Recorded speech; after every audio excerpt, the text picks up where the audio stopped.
The origins of ancient Rome began on the skirts of Tiber River in Italy.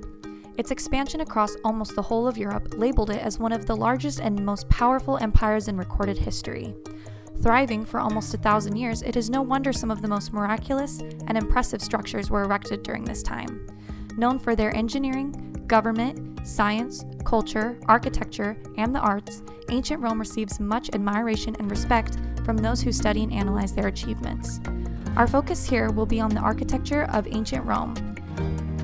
Specifically, two of their most famous and admired structures, the Diocletian Palace and the Arch of Septimius Severus. We will do a formal analysis of each, followed at the end by comparing their similarities and differences. The Diocletian Palace was commissioned by the Emperor Diocletian as his retirement home and to house a military garrison in the 4th century in Split, Croatia.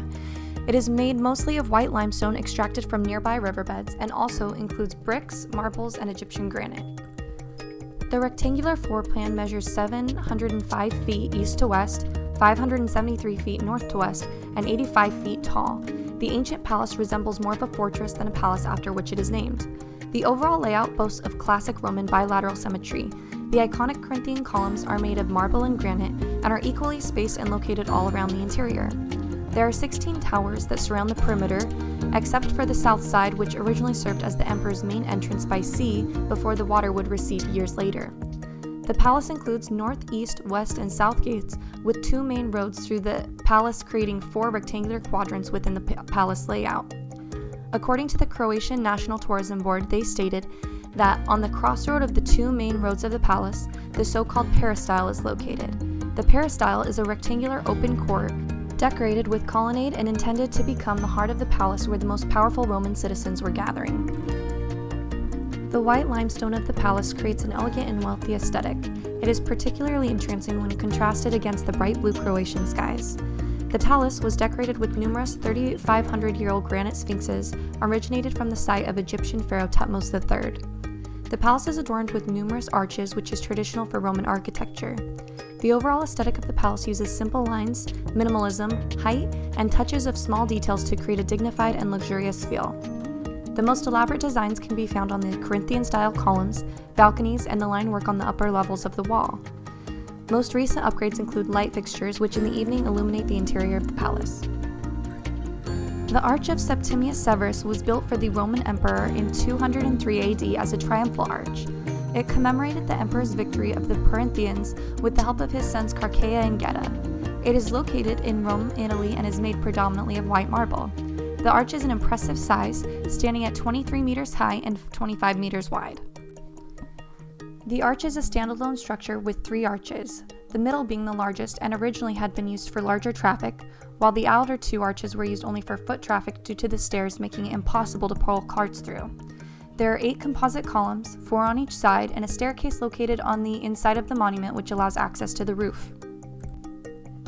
There is an inscription on the top of the arch which shows that it is dedicated to the emperor and his sons, stating how they restored the republic and expanded the dominion of the Roman people. The arch itself is covered with beautiful and deep relief work of the army's military campaigns. The Roman god of war and Hercules are also carved onto some of the panels, as they were some of the emperor's favorite deities. The images reveal the main events of the great city conquest pertaining to the siege, battle, and the commander's address to his military. Robert Adam, a neoclassic architect. Soldiers and a group of officials are depicted as the core of the army and as a fighting machine, with the emperor, like a general, at its head. At the bases of freestanding columns, large sculptures show Roman soldiers holding chained Parthian prisoners. The master design is conservatively traditional of Roman architecture, yet the designer had high interest in rich textural effects. These were strongly defined, and the frequent changes in plane indicate new sensitivity for the unclassical attention to the surface pattern over the entire structure.